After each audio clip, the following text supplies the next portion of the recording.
Bâti sur le roc. Allons dans le livre de 1 Pierre 1, verset 25. Mais la parole du Seigneur demeure éternellement. Et cette parole est celle qui vous a été annoncée par l'Évangile. Ce verset nous explique que la parole de Dieu est éternelle. Elle ne change pas et ne meurt pas. J'aime bien la formule d'Ésaïe que je trouve plus explicite. En Ésaïe 40, verset 8. L'herbe sèche, la fleur tombe, mais la parole de notre Dieu subsiste éternellement.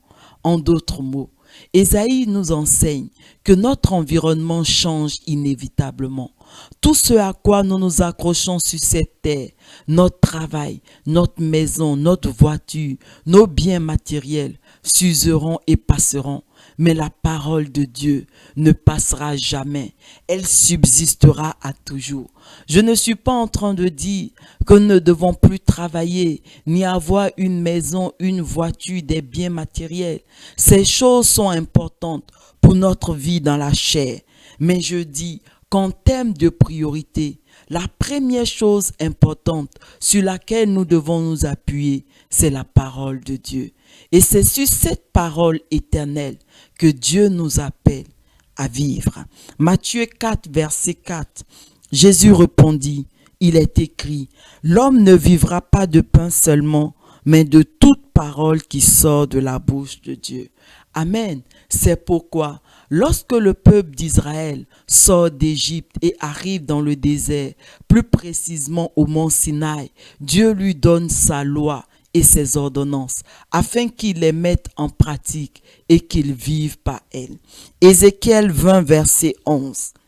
Je leur donnai mes lois et leur fis connaître mes ordonnances, que l'homme doit mettre en pratique afin de vivre par elles. Notre Seigneur Jésus nous a enseigné, lors de son passage sur cette terre, que lorsque nous mettons en pratique ces paroles, en d'autres termes, lorsque nous marchons pleinement dans l'obéissance à Dieu, nous sommes comparables à une personne prudente qui a bâti sa maison sur le roc.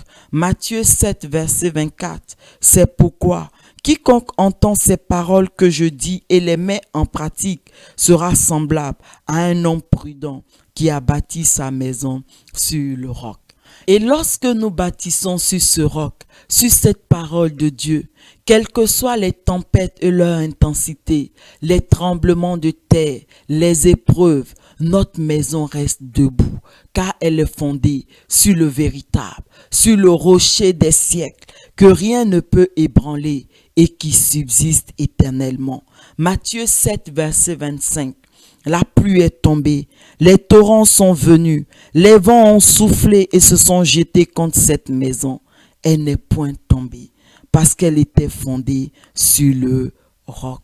Amen. Et c'est parce que Simon-Pierre a compris toutes ces choses que son désir était de demeurer auprès de Jésus afin de recevoir ses paroles éternelles. Jean 6, verset 68. Simon-Pierre lui répondit, Seigneur, à qui irions-nous? Tu as les paroles de la vie éternelle. Cette vérité divine, David l'a expérimentée dans sa vie. Malgré ses faiblesses et ses chutes, il a appliqué son cœur à mettre en pratique cette parole éternelle de Dieu. Et regardez, cette maison que David a bâtie sur ce roc depuis plus de 2000 ans est toujours debout, malgré le temps et toutes les déportations et les persécutions que le peuple d'Israël a connues.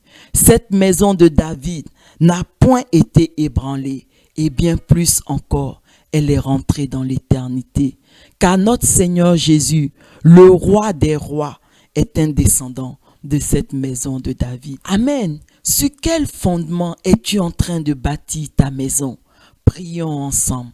Seigneur, je ne désire pas bâtir ma maison sur la parole d'un homme, sur un système humain, ni sur ma propre intelligence humaine, mais je désire bâtir ma maison sur ta parole, cette parole éternelle que rien ne peut ébranler et qui subsiste à jamais, le rocher des siècles.